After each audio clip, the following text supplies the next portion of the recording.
viatu katika pori akichunga ng'ombe, lakini alipoitwa azungumze na Mungu ambiwa hapo ni utoe viatu. Hapo toa viatu, unaongea na Mungu. Waislamu ukisimama nyumbani kwako, ima ni msikitini, unaongea na Mungu, viatu unaweka pembeni. Na si huyu tu, kuna mwingine anaitwa Yoshua. Yoshua alifanya ibada kama hiyo. Hebu tusikie Yoshua asemaje. Yoshua 5:14. Maneno mazito. Yoshua 5:14. Huyu naye kasujudu lakini kasahau kutoa viatu. Sikia habari ambayo iliyokuja. Yoshua 5:14. 5:14 Yoshua. 5:14, 9:14. Lakini ni 5:14. 5:14. Inasemaje? Akasema lakini nimekuja sasa nili amiri wa jeshi la Bwana. Asante. Yoshua akapomoka kiusouso hata nchi. Naye Yoshua akasujudu. Yoshua amekujiwa na malaika Jibril alayhi salam. Na hapa kuna challenge nilitoa tangu wiki jana. Hata si wiki juzi. Wiki jana nikaitoa tena kuhusu ile kitabu cha Mathayo 28:29. Inasema enendeni ulimwenguni mote mkawabatize watu katika jina la Baba na Mwana na Roho Mtakatifu. Jina la Baba tukasema ni Mungu anavyosema. La Mwana ni Yesu anavyosema. Nikauliza Roho Mtakatifu jina yake anaitwa Roho Mtakatifu jina yake anaitwa nani? Na mkikosa jooni kwa Uislamu, because Uislamu dini imekamilika, hakuna chochote binadamu anakihitaji katika dini yake katika Uislamu ukose. Ustadhi Isaac. Naam. Point of collection. Ndio. Ili jibu nitoke kwa Wakristo. Na Waislamu wanajua jibu. Yaani nasema hivi, nimetoa 28:19 the book of Matthew. Yesu kwa mujibu wa Kristo anasema enendeni mkawabatize watu katika jina la Baba na Mwana na Roho Mtakatifu.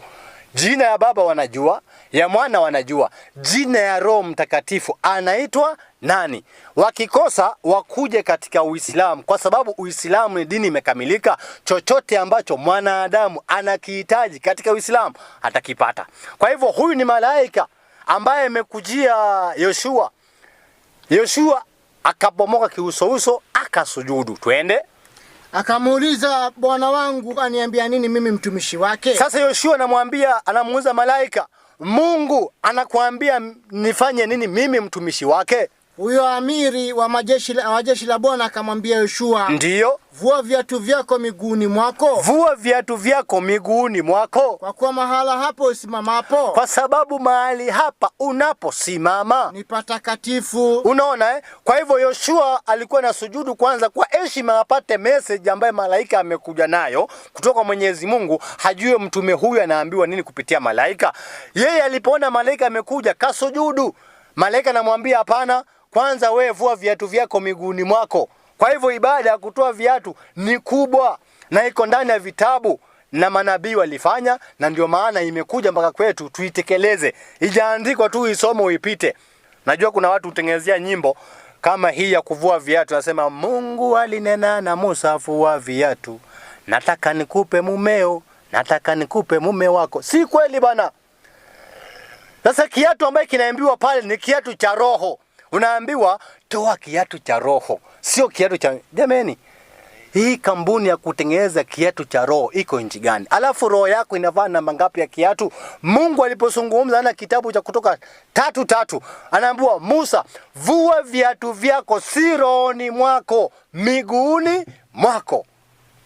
Tusipinde maneno ya Mwenyezi Mungu kwa kutaka kuonyesha kwamba najua watu kwa sababu washajua hii ndio haki na Uislamu ndio haki. Sasa lazima tutengeze vitu ambazo kidogo sana kinyume na hiyo Uislamu. Tusionekane kwamba tunasupport Uislamu kwa ile haki ambayo wako naye. Wewe zungumza ukweli kama unauma, lakini uvumilie, ndio maneno ya Mwenyezi Mungu haya.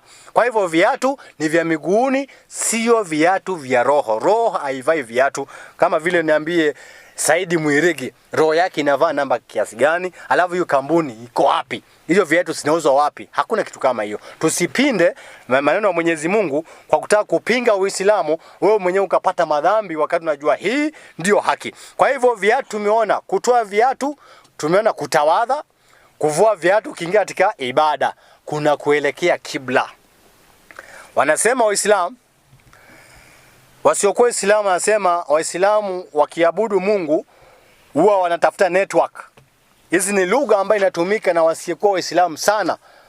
tunatafuta network, lakini Mungu wao yuko kila mahali. Kwa hivyo wakiabudu, wakiangalia kila mahali, network ya Mungu wao inashika, lakini sisi mpaka tutafute. Jamani, hii ni lugha ambayo si nzuri. Ndani ya vitabu Mwenyezi, hebu nisomee Qur'an kwanza, sura ya 2 aya ni ya 124 kama sijakosea, kuhusu kibla tunapoelekea Waislamu. Sura ya 2 aya 124. Nakumbukeni. 144. Ama 144 ndio nzuri zaidi. Naam. 144. Asante Amiru. Naam. Bismillahirrahmanirrahim. Ndio. Kwa yakini tukiona unavyogeuza uso wako mbinguni.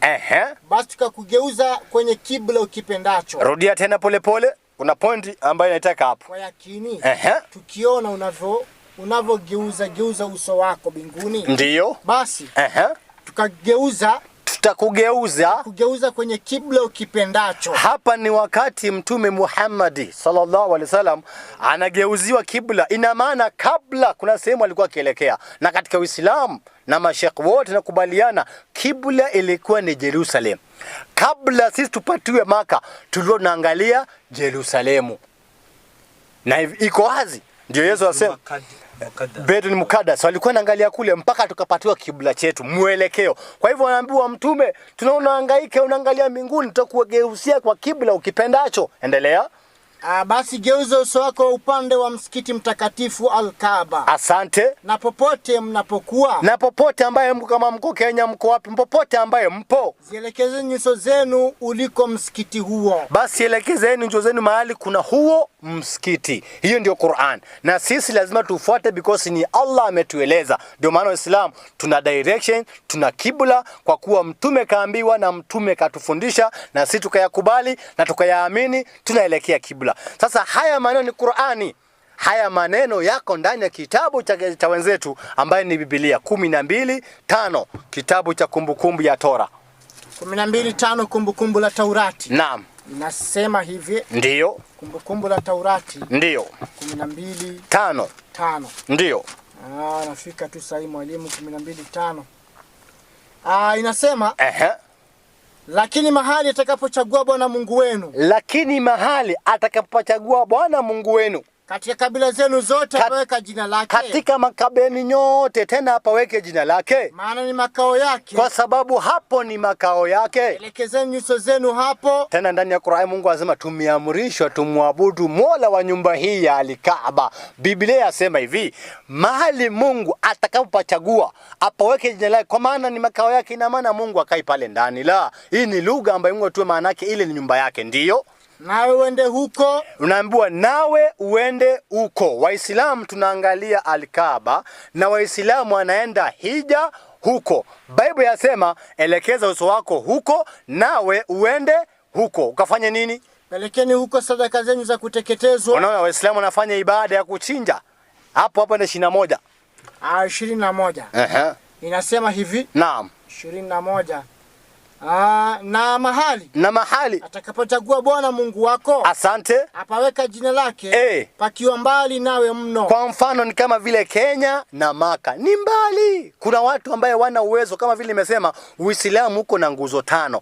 Na moja katika hija ni moja katika ibada ambaye Mungu ametuamuru tuweze kuifanya. Lakini sio wote waliojaliwa. Mungu anasema wenye kuiji ni wale wenye uwezo. Una uwezo wa kwenda, enda ukatekeleza ile ibada. Na kama hala hajakujalia, si dhambi kama ujaenda kwa sababu hauna uwezo. Biblia yasema kama huko ni mbali na mahali ambao unakaa, unaambiwa ufanye nini? Ndipo utakapochinja katika kundi lako la ng'ombe. Ndio naona Waislamu wakiwa kule wakifanya ibada yao, kama sisi hatu kwenda. Waislamu wamesimama Arafa, Waislamu huku sisi tunachinja, tunawaalika wasio kwa Waislamu, tunakula laham, tunakula ng'ombe, tunakula ngamia, tunateremsha. Unaambiwa chinja hapa, una uwezo wa kwenda, chinja hapa. Sasa huu ndio Uislamu.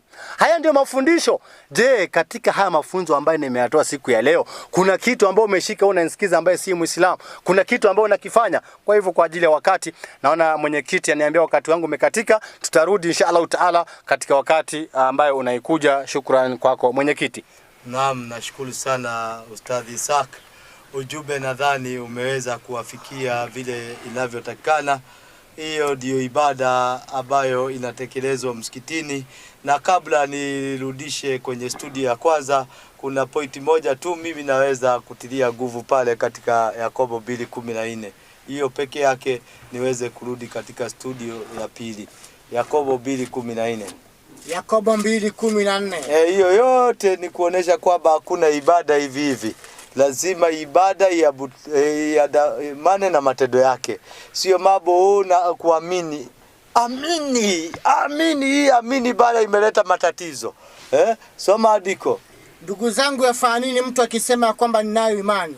Unajua kuna wengine wanasema kila mtu ataenda, si bora tunaamini Mungu. Waislamu wanaamini Mungu, Wakristo wanaamini Mungu. Sasa ndio wanaulizwa, yafaa nini mtu akisema anayo imani lakini hana matendo? Lakini matendo ya kudhihirisha ile imani yake hakuna.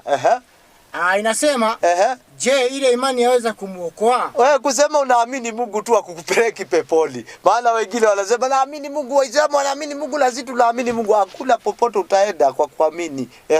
Ikiwa ndugu mwanamume au ndugu mwanamke yuuchi na kupungukiwa na riziki. Hapa kuna leto mfano. Ikiwa ndugu mwanaume au ndugu mwanamke yuko uchi na kupungukiwa na riziki. Inasema na mtu wa kwenu akawaambia, enendeni zenu kwa amani mkaote moto na kushiba. Yani ni kama vile wengine wanasema ukiwa na njaa unakula yani unakula nyibobili za kiroho. Yani unaamini umekula na hujakula, yafaa nini? Lakini asiyepe mahitaji ya mwili yafaa nini? Leo wamekuja watu hawana nguo, wako na njaa, hujawapatia chakula, hujawapa nguo, kawaambia ndeni mkaote moto na kushiba. Yafaa nini? Vivyo hivyo na imani isipokuwa ina matendo imekufa nafsini mwake. Kama wewe unasema una imani na matendo yako hayabatani na imani yako imekufa. Ndio nakuta Uislamu ni dini ya imani na matendo. Inaambatana na imani na matendo. Sio imani tu. Imani hakuna mahala inaweza kukupeleka. Hakuna peponi utaenda kwa imani. Lazima iambatane na matendo. Kwa hayo machache narejesha studio ya kwanza, alafu tutasubiri kipindi cha pili cha maswali. Asalamu alaykum. Wa alaykum salam wa rahmatullahi wa barakatuh.